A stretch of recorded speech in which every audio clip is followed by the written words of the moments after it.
Vivimos en un universo densamente poblado de estrellas. Nuestra galaxia, la Vía Láctea, tiene 400.000 millones de soles. Son por lo menos 100.000 millones de sistemas solares los que habrían aquí, en la Vía Láctea. Y hay cientos de miles de millones de galaxias como la nuestra. La Tierra es menos que un granito de arena en una inmensa playa. Y no es la única playa. ¿Por qué solamente habría vida aquí en la Tierra? MC Castepol presenta. Hola amigos, soy Sixto Paz Wells. Nací el 12 de diciembre de 1955 en Lima, Perú. Mi padre investigaba los ovnis antes de que yo naciera. Nací en un ambiente favorable al tema. Mi padre desde pequeños, a mis hermanos y a mí, nos enseñó a pensar, no a creer que esto fuera posible. Que un universo tan grande, lo raro no es de que pueda haber vida fuera de la Tierra, lo raro sería de que no lo hubiese. Él había creado un instituto de investigación de los ovnis junto con amigos suyos de la Fuerza Aérea. En 1973, mi padre fue invitado a dar una conferencia en una agrupación yoga. Yo fui acompañándolo, tenía 17 años en aquel entonces, y me encontré con un grupo de personas que se dedicaban a temas espirituales sin hacer de eso una religión. Me gustó tanto el ambiente que me quedé a hacer prácticas de respiración, relajación, concentración y meditación, Hatha Yoga y Mantra Yoga Meditación. Al año siguiente, en 1974, salió una noticia en el diario más serio y conservador de Lima, el Diario El Comercio, que decía que se había descubierto que el espacio no era un silencio sepulcral como se creía, sino que era mucho ruido, mucha bulla, y que esos sonidos provenientes del espacio podían ser mensajes enviados de otros planetas, de civilizaciones avanzadas que podrían estar intentando comunicarse con sus similares en el universo. La noticia fue tan interesante que mi padre invitó a un médico del Hospital de Policía de Lima, miembro de la Sociedad Teosófica, alto grado de la masonería, el doctor Víctor Ñáñez Aguirre, para que disertara sobre el tema de la telepatía, la transmisión de pensamiento a distancia. Planteaba este médico que de existir seres en otros planetas, podrían no solamente estar llegando a la Tierra con sus naves espaciales, sino que mentalmente, de forma telepática, o astralmente hasta en sueños, podrían estar intentando comunicarse con la humanidad. La noticia fue tan interesante que de regreso a la casa, le conté a mi madre y a mi hermana de lo que se había hablado e intentamos, como jugando, recibir un mensaje. Mi madre, mi hermana y yo nos sentamos en torno a una mesa, pusimos unas hojas de papel y un lápiz y acordamos que al primero que le viniera a la mente una idea que considerara que no fuera suya, la iba a anotar en el papel y después íbamos a ir concatenando las ideas buscando un probable mensaje. Hicimos prácticas de meditación y de pronto, al cabo de unos 15 minutos de una meditación muy profunda, vino en mí un deseo irrefrenable de escribir. Una ansiedad tal que me llevó a abrir los ojos, estaba totalmente consciente, no estaba en estado de trance alguno. Y de pronto comencé a escribir a gran velocidad. Sentía en mi mente como que me hablaban al oído, como que me decían, sala de hogar buena para hacer la comunicación. Me llamo Oxal, soy de Morlen, ustedes le llaman Ganímedes, una de las lunas de Júpiter. Podemos tener contacto con ustedes, pronto nos verán.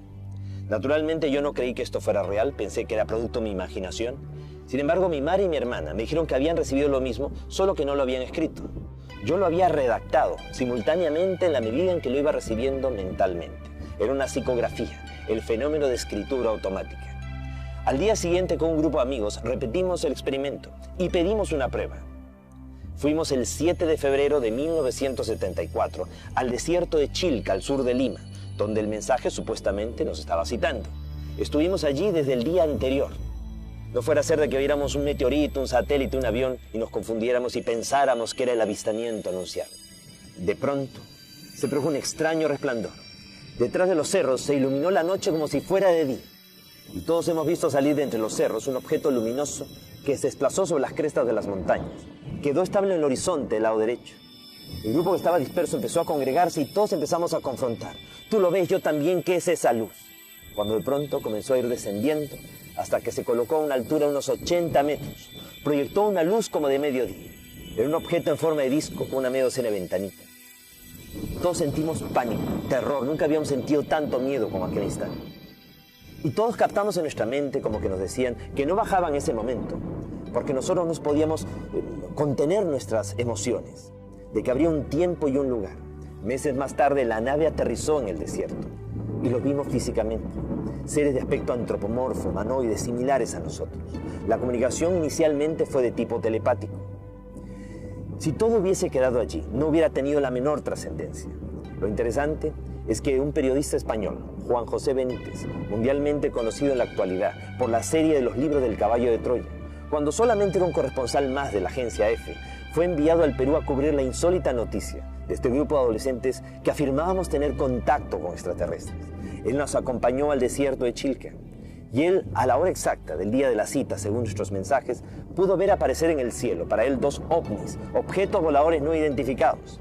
Para nosotros eran BETs, vehículos extraterrestres dirigidos, demostrándoles que esto es una realidad y que sí es posible establecer un contacto, una comunicación con estos seres. De regreso a España, escribió su primer libro, OVNIs SOS a la Humanidad, de Editorial Plaza y Janés. Y eso hizo de que la experiencia de su contacto fuera conocida a nivel mundial. Con los años, el contacto fue cada vez más fluido y permitió recibir de estos seres la información que vamos a compartir con ustedes. La información del plan cósmico, de la cosmogonía extraterrestre, de los orígenes de la humanidad. Una historia que demostraría de que el ser humano es el resultado de más de un experimento genético extraterrestre. Que a lo largo de nuestra historia, aquí ha habido más de una hibridación y mestizaje. Naufragios estelares, colonizaje y hasta deportación de extraterrestres a nuestro mundo. Y que si no tomamos en cuenta el eslabón extraterrestre, la historia de la humanidad no tiene ni pies ni cabeza.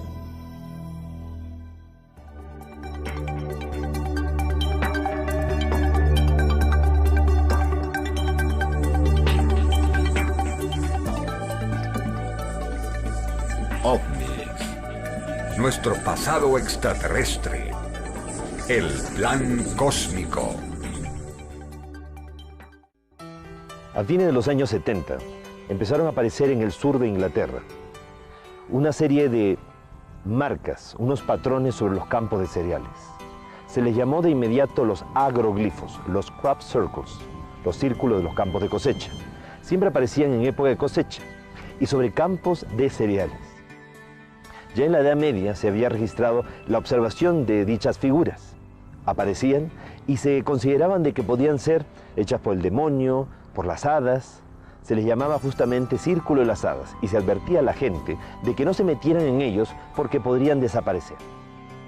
Cuando empiezan a aparecer estas figuras en los años 70, inicialmente eran figuras geométricas, círculos, triángulos, rectángulos. Inicialmente, cuando solamente eran círculos, se pensó que podían ser un fenómeno de geomagnetismo o algún tipo de remolino de viento, de pequeño tornado. Pero cuando ya las figuras se fueron tornando más complejas, estéticamente más bellas y más grandes, ya realmente hubo un interés, una preocupación por investigarlas. Y más aún cuando se dieron cuenta que las espigas no estaban más que dobladas. O sea, no estaban rotas, no era el fraude de una persona que las había pisado o algo demasiado violento, sino algo tan sutil que simplemente las había doblado y había una extraña como mutación en los cristales de los granos de las espigas, lo cual demostraba que había habido una fuerza magnética, una energía que había plasmado las figuras. Era un mensaje del cielo aquí en la tierra. Logró videograbarse el momento mismo, en 1996, en Oliver Castle, que unas esferas luminosas comienzan a revolotear sobre los campos de cosecha e imprimen en fracciones de segundo este tipo de figuras. El 17 de agosto del año 2001, nuevamente al lado del radiotelescopio Shilbolton, aparecen un juego de 2 figuras. Inicialmente un rostro gigantesco tridimensional. A nivel del suelo no hay nada que nos haga pensar que ahí hay un rostro. Simplemente son montoncitos de trigo amontonados.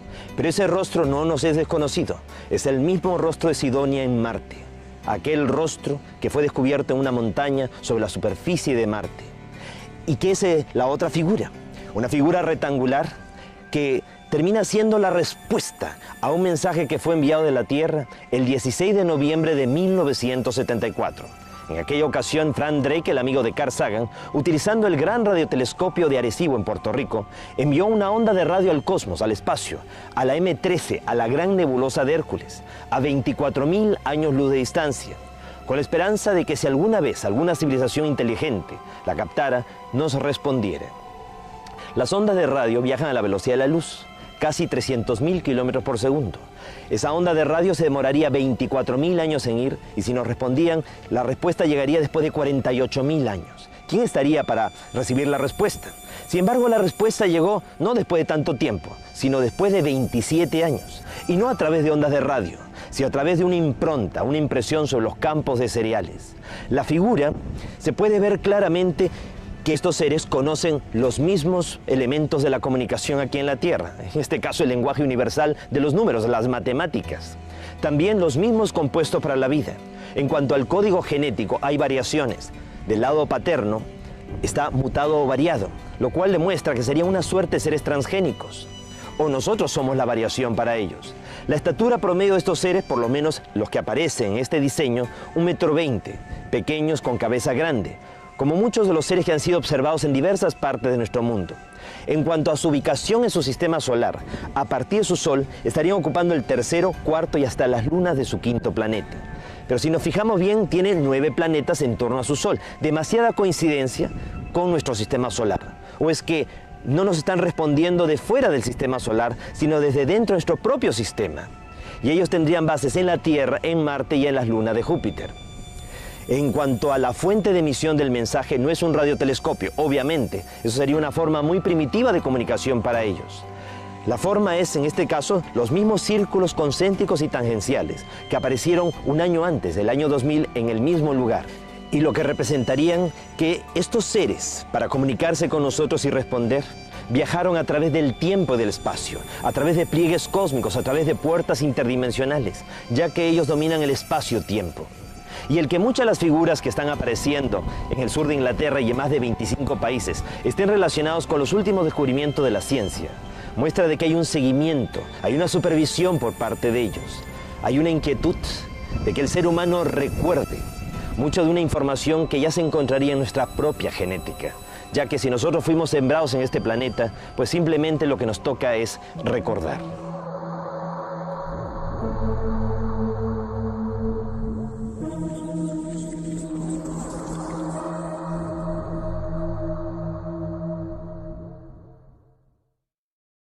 Poco a poco los científicos han ido descubriendo de que hay múltiples dimensiones. Somos pues seres multidimensionales. Vivimos en un universo material de 7 dimensiones. Y para actuar en ese universo material tenemos 7 cuerpos. Uno de ellos el cuerpo denso, físico, material. Después está el cuerpo astral, que es el cuerpo de las emociones y los deseos. Unido al cuerpo físico a través de un cordón umbilical de energía que se conoce como el cordón de plata y que se quiebra cuando una persona muere. El tercer vehículo es el ego inferior, que es el carácter y la personalidad. Cuando una persona muere, se muere el cuerpo físico, se muere el cuerpo astral y también va muriendo el carácter y la personalidad con nosotros. El cuarto vehículo es el mental superior, el cuerpo de las facultades psíquicas, nuestra percepción extrasensorial. El quinto vehículo es el alma, la catedral del espíritu, el acopio de las experiencias de nuestras vidas anteriores. El sexto vehículo es el espíritu, la conciencia. Y el séptimo vehículo, la esencia. 7 cuerpos para actuar en las 7 dimensiones de este universo material. Más allá de la séptima dimensión, como en la música, en una octava superior, habría un universo paralelo a este, que no sería material, sino mental. Y los seres que proceden de allí serían los que nosotros conocemos como los ángeles, los arcángeles, tronos, principados, querubines, serafines, potestades, dominaciones. Octava, novena y décima dimensión correspondería a ese universo mental. Y más allá, a partir de la 11ª dimensión, habría un tercer universo que sería espiritual. El universo espiritual habría creado al universo mental, el universo mental al universo material. O sea que Dios directamente no nos habría creado a nosotros, sino a través de jerarquías intermedias, a través de un grupo de seres ultraterrestres, seres del universo mental, que nosotros conocemos como los Helel, los resplandecientes, los hijos de Dios. Las primeras civilizaciones que surgieron en esta última creación tuvieron un desarrollo muy auspicioso. En poco tiempo avanzaron mucho y muy rápido. Pasaron de la primera a la segunda, a la tercera, de la tercera a la cuarta dimensión de la conciencia. O sea, los seres evolucionaron, surgieron civilizaciones con un avance evolutivo muy acelerado. Y en la medida en que iban evolucionando estas civilizaciones, iban ayudando a otras a evolucionar en una larga cadena de solidaridad. Pero aquellos que iban adelante, llegó un momento en el cual se estancaron evolutivamente. De pronto, quienes estaban en la quinta, la sexta dimensión, no pudieron ser más avanzados, no pudieron seguir progresando. ¿Por qué? Los primeros tres vehículos, el cuerpo físico, el astral y el mental inferior, constituyen lo que se conoce como el plano de la conciencia material. Nos conectan a través del plano material con el universo material de 7 dimensiones. El mental superior, el alma y el espíritu constituyen el plano de la conciencia mental y nos conectan a través del plano mental con el universo mental, con esas 3 dimensiones del universo mental, octava, novena y décima dimensión. Y el séptimo vehículo, que también podríamos dividirlo en 3, voluntad, sabiduría y amor, nos conectan a través del plano espiritual con el universo espiritual que sería de la 11ª dimensión para adelante. Aquellas civilizaciones que han alcanzado pues la tercera, la cuarta, la quinta, la sexta dimensión de la conciencia, no solamente han evolucionado a nivel de la conciencia material, sino también a nivel de la conciencia mental. Ellos han tenido un gran desarrollo mental, pero se han estancado en ese nivel. O sea, no han logrado conectar con la conciencia de lo espiritual. ¿Por qué? Porque quienes fueron sus guías, sus orientadores, eran los seres del universo mental. Ellos propiciaron o auspiciaron el desarrollo y la evolución de las primeras civilizaciones en esta última gran creación. Entonces, si la pauta, el punto de referencia, la enseñanza tenía limitaciones, esas limitaciones se vieron también manifiestas en el desarrollo evolutivo de las civilizaciones. Se estancaron evolutivamente.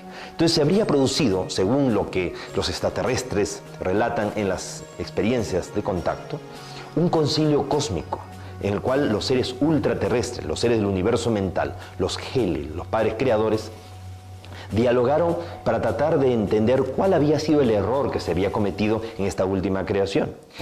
Y Lucifer, Luzbel o Luj, una entidad muy elevada del universo mental, pues habría sugerido que el error cometido era haber facilitado mucho el proceso de la evolución.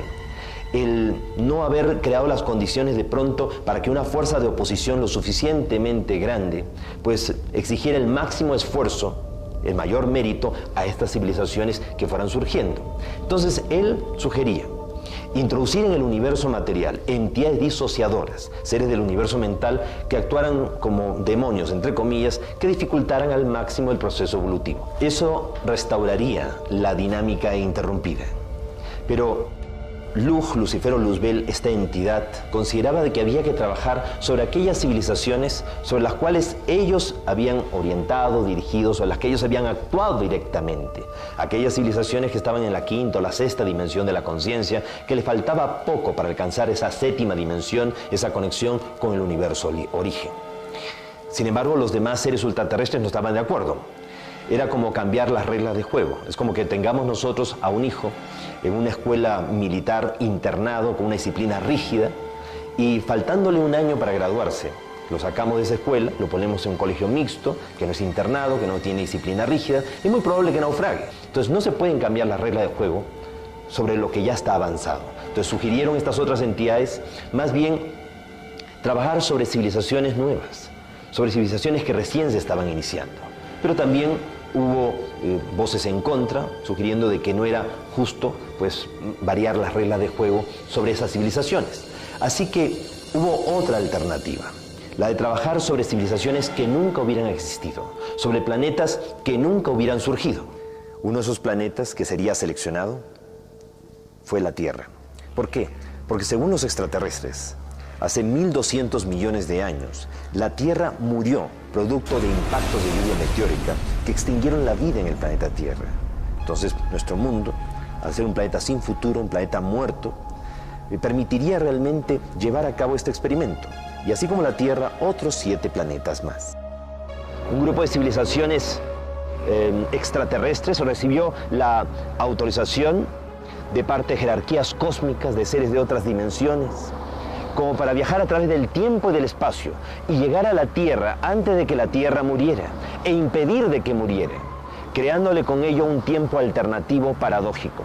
Imaginémonos por un instante que el tiempo en el universo es como una espiral ascendente. En una de las curvas de la espiral, la Tierra murió, pero el universo continuó. Entonces un grupo de civilizaciones que puede viajar a través del tiempo y del espacio, a través de pliegues cósmicos, de puertas interdimensionales, llega a la Tierra antes de que la Tierra muera e impide de que muera. Ellos se encargaron de transformar esos mares ácidos en mares alcalinos, sembraron esporas en nuestro mundo, aceleraron el proceso de la vida, con la intención de que nuestro planeta algún momento llegara a albergar una civilización con un potencial psíquico y espiritual, capaz de lograr niveles de evolución que ni siquiera ellos han alcanzado. Una civilización que fuera capaz de reconectar, de establecer el puente de comunicación con el universo origen, con el universo espiritual. Una civilización que terminara convirtiéndose en maestro de sus propios maestros. El que se diera esta oportunidad a civilizaciones nuevas no fue algo que contentara o que dejara muy tranquilo a esta entidad lujo Lucifer, que desde el primer momento trató de boicotear, sabotear e impedir que el proyecto se llevara a cabo porque no era como él había sugerido.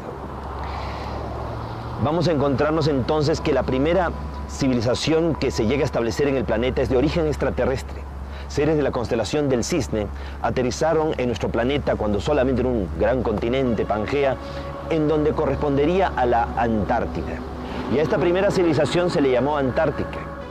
Tiempo después llegan otros seres en lo que ya correspondería a la era mesozoica o secundaria y se instalan en la parte superior del norte de Europa, en lo que viene a ser la civilización hiperbórea o hiperboreal, la parte superior del norte.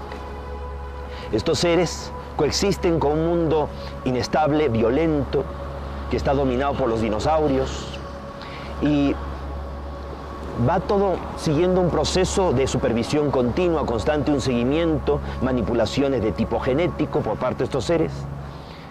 Sin embargo, hace 65 millones de años, sin que ellos pudieran evitarlo, se produjo lluvia meteórica, un terrible desastre, una catástrofe cósmica que llevó a que un asteroide de casi 10 kilómetros de diámetro llegara a impactar a nuestro planeta, dejando un cráter de 250 kilómetros de diámetro en las costas de Mérida, en el Yucatán.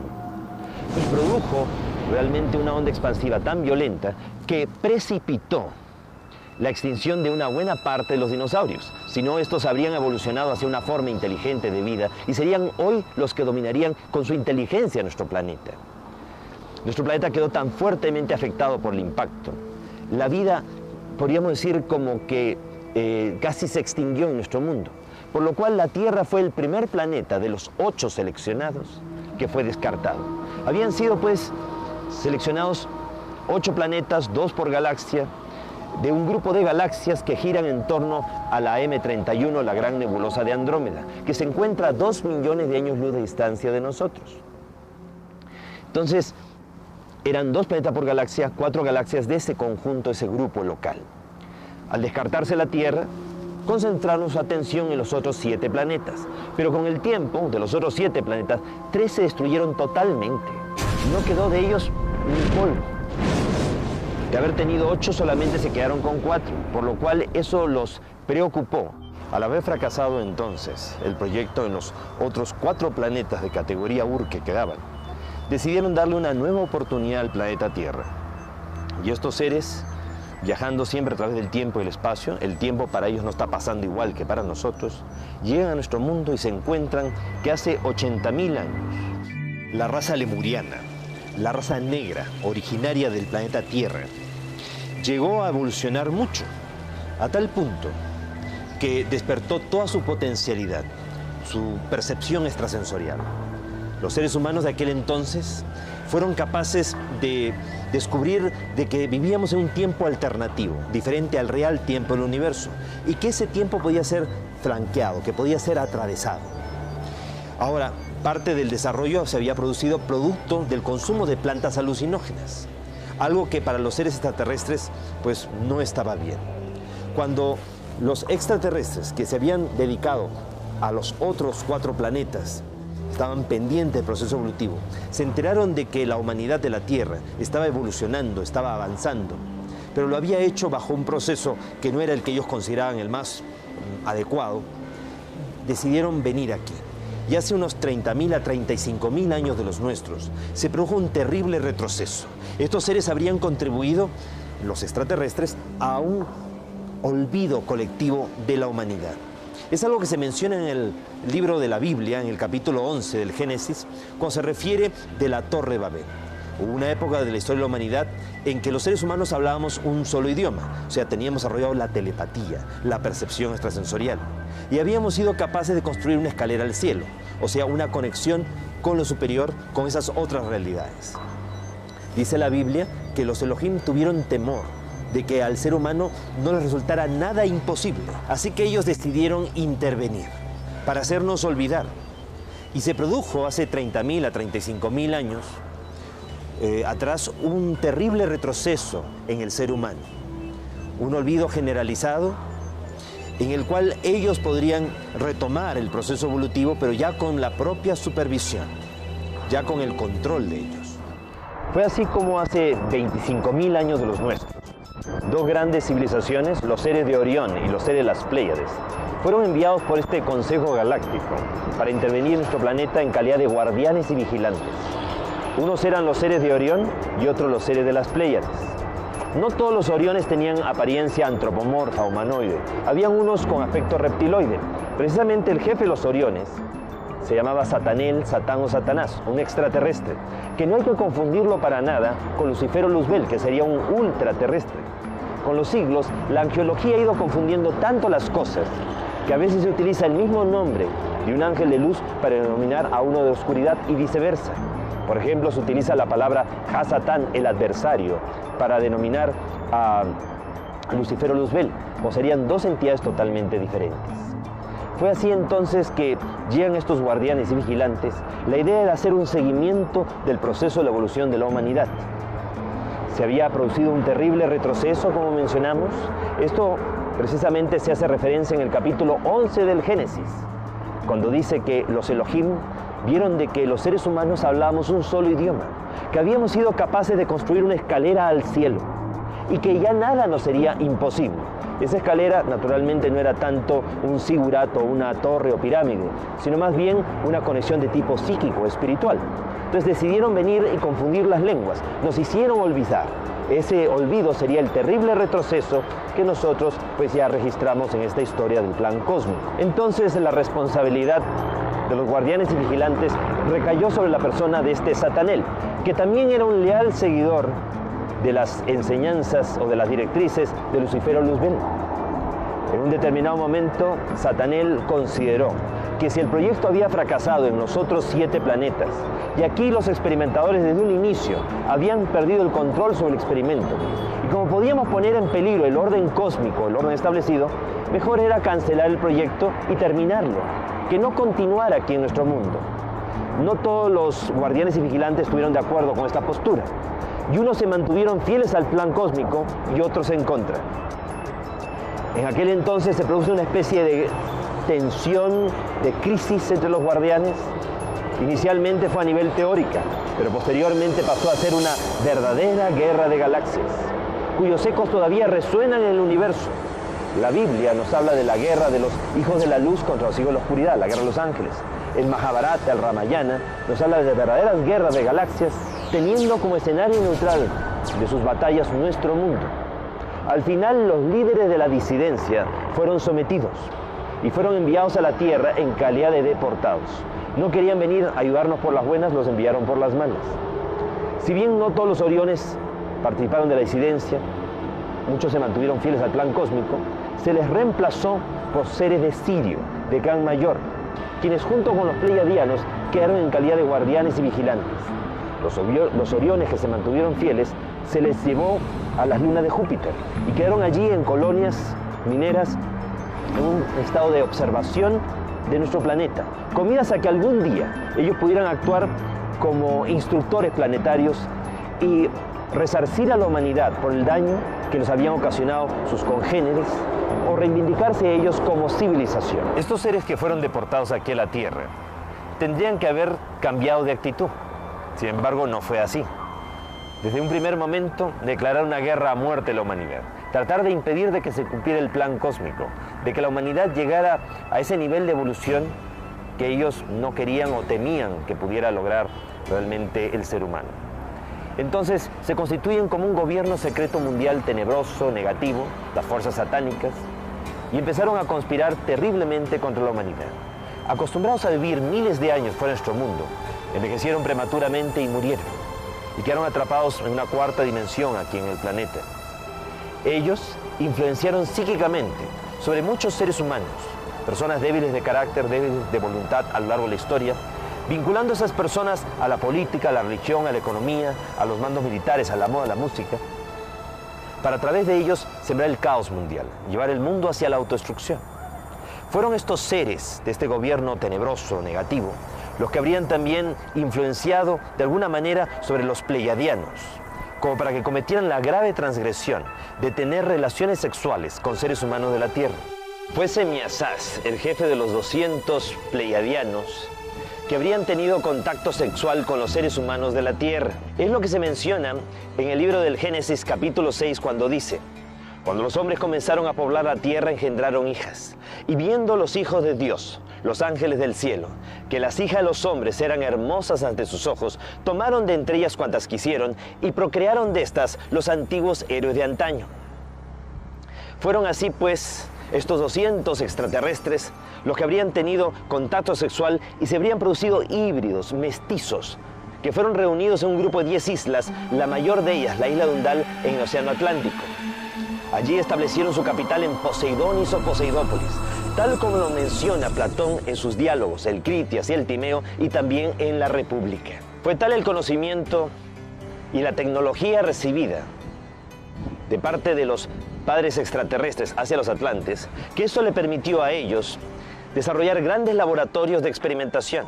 Ellos manipularon los cerebros y la genética de delfines y ballenas, lo que habría contribuido al avance de estos seres. También le permitió a los atlantes viajar más allá de nuestro planeta, viajar hacia las estrellas. Ellos habían tenido la intención de establecer colonias en Maldek, Tir, Mayona, un planeta que existiría entre Marte y Júpiter, y utilizarían Marte como trampolín para poder llegar allí. Como esto iba a permitir que los atlantes se alejaran del proceso evolutivo de nuestro planeta y no lo afectaran, pues también se les colaboró, se les permitió. Por eso encontramos en Marte un rostro gigantesco descubierto en 1976 por las sondas Vikingo 1 y Vikingo 2 en la zona de Sidonia, también pirámides en la zona de Eliseo y lo que parecen ser ruinas de grandes ciudades en la zona de Utopia. Los atlantes habrían coexistido con una raza originaria de Marte que viviría en el subsuelo de Marte, quienes habrían recibido a los atlantes con curiosidad. La tecnología recibida, el gran avance desarrollado por los atlantes, llevó a una serie de destrucciones de esta civilización. Es más, ellos atrajeron a un asteroide de órbita errática, llamado en aquel entonces Marduk, que habría impactado contra Tir, Mayona o Maldek, y la lluvia meteórica generada habría impactado y destruido las colonias que se habían establecido en Marte.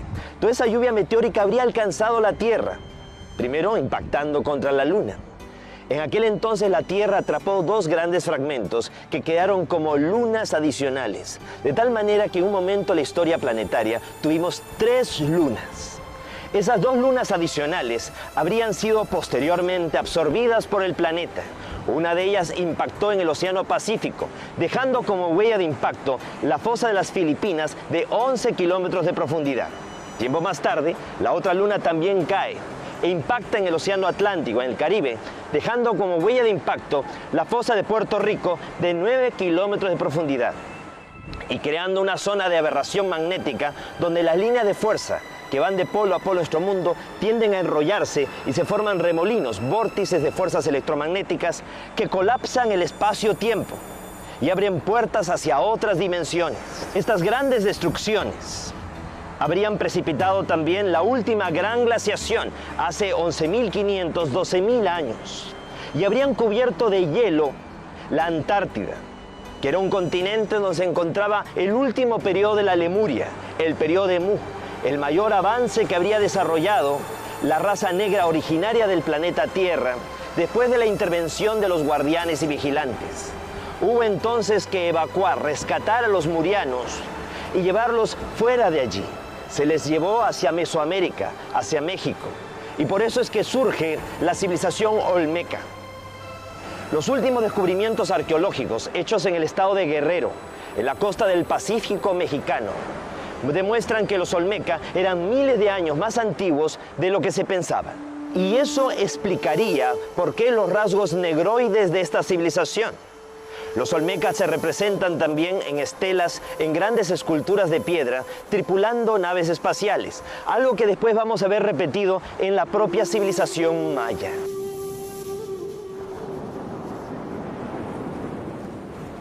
Para contrarrestar el efecto nefasto de toda esta influencia negativa, fueron enviados aquí a la Tierra 32 seres extraterrestres de 32 civilizaciones diferentes, que aterrizaron en el desierto del Gobi, en la Mongolia, y fundaron la mítica Shambhala, la capital del reino de Agartha, el mundo intraterrestre.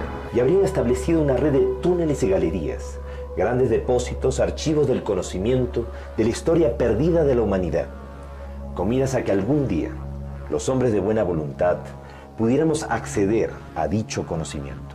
Y pudiéramos despertar conciencia, recordar cuál es esa misión dentro del plan cósmico que se nos ha asignado. Aprender a amar y enseñar a otros a amar, pero el amor en su exaltación suprema, en su esencia. Después del desastre que supuso la destrucción de la Atlántida y el último periodo de la Lemuria, los extraterrestres, los guardianes y vigilantes, decidieron acelerar el proceso de la humanidad. Y fue así que concentraron sus esfuerzos en Mesopotamia. Surge el proyecto Sumerio. Sumer o Sumeria se traduce como el país de las naves espaciales. Y es que allí se construyen las primeras pirámides, los zigurat o sicurratu, que no eran solamente torres de observación astronómica o meros templos, eran torres de descenso y ascenso de naves espaciales, tal como hoy se puede traducir de las tablillas de arcilla en escritura ideográfica, simbólica y cuneiforme que han llegado hasta nuestros días. En la época de la Sumeria, surgen pequeñas ciudades-estado en donde los extraterrestres deciden trabajar sobre colectivos amplios de personas, dándoles una instrucción y un conocimiento, pero sin alentar dependencias. La civilización sumeria va logrando un gran desarrollo y los propios sumerios eligen a los patesi o los ensi, representantes del pueblo, para que mantengan la comunicación fluida con los An, con los dioses del cielo, que no todo el tiempo estaban aquí, sino que venían de vez en cuando.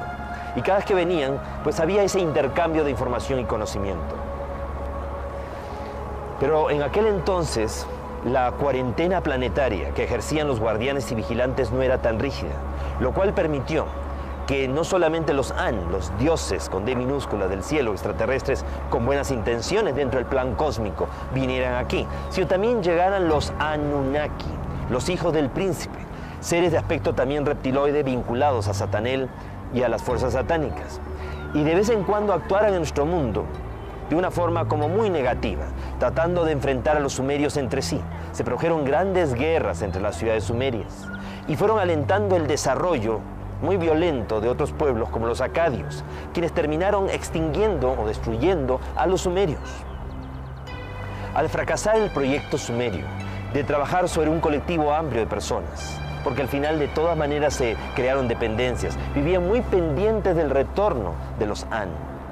Decidieron entonces los extraterrestres, los guardianes y vigilantes y los instructores planetarios trabajar sobre una élite de individuos. Se escogieron así a los sacerdotes egipcios, herederos del conocimiento atlante, sobrevivientes de la Atlántida, llegaron a Egipto, y también del conocimiento extraterrestre, ya que habían colonias extraterrestres en la zona de Egipto.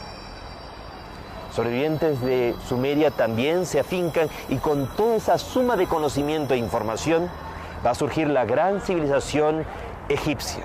Cuando todavía el resto de la humanidad se debatía en el Neolítico, aparece la gran civilización egipcia. La ciencia nos enseña que todas las grandes realizaciones de una civilización nunca se consiguen ni al principio ni al final, sino en el momento de mayor esplendor, de mayor desarrollo. El mayor desarrollo, extensión y expansión de Egipto fue entre la 18, 19 y 20 dinastía del Imperio Nuevo. Sin embargo, en aquella época no hay nada que se asemeje a las pirámides, que son de la tercera y cuarta dinastía. Sobre todo las pirámides de Keops, Kefren y Miserinos, las más famosas, son de la cuarta dinastía, del Imperio Antiguo, de la época más antigua de Egipto, lo cual resulta realmente imposible. Eso muestra claramente la conexión en la antigüedad que hubo con estos seres del cielo y con los remanentes atlantes. Los sacerdotes egipcios, al haber recibido un conocimiento superior, tenían que habérselo retransmitido al pueblo, compartiéndolo de una forma que lo pudieran digerir, que lo pudieran sobrellevar. Sin embargo, con el tiempo los sacerdotes, en vez de compartir el conocimiento, se lo guardaron para ellos solos, se retroalimentaban de él. Y cuando ellos a su vez tenían que iniciar a otros, no compartían todo lo que sabían, sino una parte del conocimiento, quizás porque consideraban que no eran dignos o porque no querían que les quitaran el puesto de trabajo. El asunto es que el conocimiento se fue diluyendo. Llegó un momento en el cual se fue perdiendo. Y Egipto cayó realmente en la influencia de estas fuerzas tenebrosas, oscuras, negativas, que lo que buscan es que la humanidad no sepa, no recuerde. Entonces, al fracasar el proyecto de trabajar sobre un colectivo amplio o sobre una élite de individuos, se decide trabajar sobre un individuo y programar su genética. Es así como la suerte recae sobre la persona de Abraham. Abraham, un psíquico nato, fácilmente entraba en comunicación telepática con estos seres. Y además era un hombre tan inteligente, con un criterio tan amplio, que aceptó en esa época en que había 1001 templos a 1001 dioses, la idea de un solo Dios, conceptos, como digo, muy, muy avanzados. Entonces, la idea fue programar la descendencia de Abraham. Y se puede ver claramente a través de la historia sagrada, pues las continuas intervenciones genéticas o intervenciones y manipulaciones de estos seres. Abraham no podía tener hijos en Sara. Sin embargo, con la ayuda de los de arriba, llegó a tener a Isaac. Isaac se casa con Rebeca, pero Rebeca tampoco podía tener hijos. Sin embargo, con la ayuda, concibió a Esaú y Jacob. Jacob se casa con Lía, su prima, y luego con Raquel, a la que realmente amaba, pero ella también era estéril. Con la ayuda de los de lo alto, con la ayuda de estos seres de otros mundos, llegó a concebir a José, el de los sueños premonitorios y precognitorios, el del don de profecía, el que interpretó los sueños del faraón. Sansón, hijo de padres estériles. Samuel, lo mismo. María la Virgen, hija de Joaquín y Ana, no podían tener hijos. Sin embargo, con la intervención del cielo, nace María, creando las condiciones de pronto para que en su momento llegara Jesús, que no era un extraterrestre, sino un terrestre extra, que es diferente. En el Nuevo Testamento está la historia de Jesús. Jesús habría sido una persona, un ser humano de la Tierra, que a través de múltiples encarnaciones en este planeta, alcanzó un alto nivel de evolución. Ya no necesitaba reencarnar. Sin embargo, por amor a la humanidad, aceptó volver. Y durante 30 años de su vida, Jesús se preparó para que durante los 3 años de vida pública, en él se produjera una simbiosis cósmica, una transmigración, por la cual un ser de la categoría de los hijos de Dios, un Helel, un resplandeciente, uno de los padres creadores, Micael o Miguel, se fusionara con él, coexistiera durante esos 3 años y lo acompañara en la realización de su gran misión. ¿Y en qué consistía esa gran misión? Precisamente enseñarle a la humanidad de que el amor es la fuerza más poderosa del universo, capaz de vencerlo todo, de transformarlo todo, incluso vencer la muerte. Y entendiendo el amor como el respeto, la comprensión, la tolerancia y el perdón entre los seres humanos. Llegará un día, según el Apocalipsis, en que la humanidad accederá a un conocimiento que durante mucho tiempo le estuvo oculto. El día que la humanidad accede a ese conocimiento, las fuerzas de la oscuridad quedarán sometidas a la humanidad por 1000 años. Al cabo de esos 1000 años, que empezarían a partir del 22 de diciembre del año 2012, empezaría el verdadero milenio y al final de ese milenio se esperaría que la humanidad se ponga del lado de las fuerzas de la luz en una última gran batalla, la batalla de Armagedón. Pero ¿qué pasaría, digo yo, si el día que la humanidad sepa que hemos sido víctimas de una conjura cósmica en que fuerzas extraterrestres y ultraterrestres, nuestros padres creadores y aún hasta nuestros hermanos mayores han conspirado contra la humanidad? ¿Qué pasaría si en esa ocasión, en ese momento, en vez de que la humanidad luche contra la oscuridad en un acto de amor supremo, digamos, Padre, perdónalos porque se equivocaron? Trataron de impedir la evolución del hombre sobre la Tierra y por el contrario, hicieron que tuviera mayor valor, mayor significado. Fue tal la presión sobre el carbón, o sea, la humanidad, que al final la calidad del diamante fue excelente. Y se sellaría en ese momento una redención cósmica de la Tierra hacia el cosmos. ¿Qué es lo que se espera que ocurra en los próximos años? Se espera que la humanidad acceda a un conocimiento que estuvo oculto, que salga a la luz mucha información que ha sido ocultada por parte de los gobiernos y las religiones. Y ese salir de la oscuridad hacia la luz, ese despertar, va a ser tan violento que mucha gente no lo va a poder resistir. Así que en los próximos meses, en los próximos años, se va a accesar a mucha información.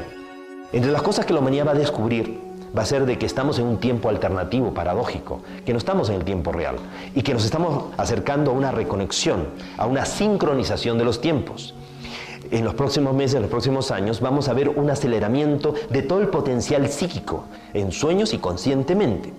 También en los próximos meses, en los próximos años, se van a registrar cambios, grandes transformaciones en el planeta Tierra, a nivel ecológico, a nivel climático, catástrofes naturales de gran envergadura. ¿Por qué? Porque la Tierra está acercándose a un gran parto planetario, una gran transformación. Los mayas sabiamente supieron anticipar todo esto. Ellos consideraron de que a partir del año 2003, cada año simbólicamente iba a ser como un mes de gestación previo a un gran parto planetario. De ese gran parto que se espera que deba ocurrir de aquí al 22 de diciembre del año 2012, cuando se produzca este giro del tiempo. Ahora, ¿la humanidad estará en capacidad realmente de cumplir esa gran responsabilidad, esa gran misión que se le ha asignado? ¿Seremos capaces realmente en su momento de un perdón cósmico?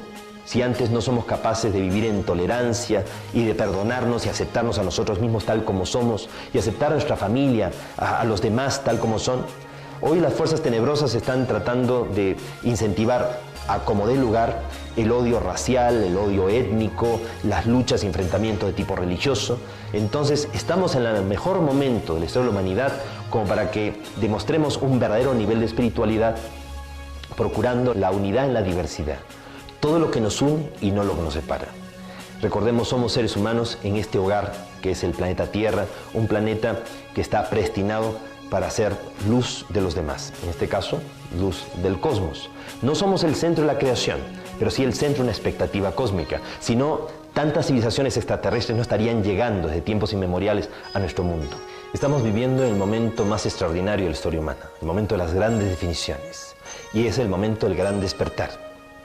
O logramos transitar todos, o realmente no conseguiremos cumplir realmente el objetivo. Y no se necesita mucha gente para que el mundo cambie. Los indios Hopi y los indios Pueblo hablaban de 144.000 danzantes del sol, que tenían que mantenerse danzando durante la terrible noche oscura de la humanidad para asegurar el nacimiento del nuevo día. El Apocalipsis nos habla de 144.000 personas que lavaron sus vestiduras, o sea que despertaron conciencia. Como decimos, no se necesita mucha gente para que el mundo cambie. Lo que se necesita es que toda esa gente que vaya cambiando, pues ponga lo mejor de sí y se mantenga constante, comprometida en su proceso de cambio. Recordemos, vivimos en un universo sin límites. El único límite es nuestra ignorancia. No crean nada de lo que han escuchado. Piensen, reflexionen, pero sobre todo sientan, ya que la verdad está dentro de cada uno.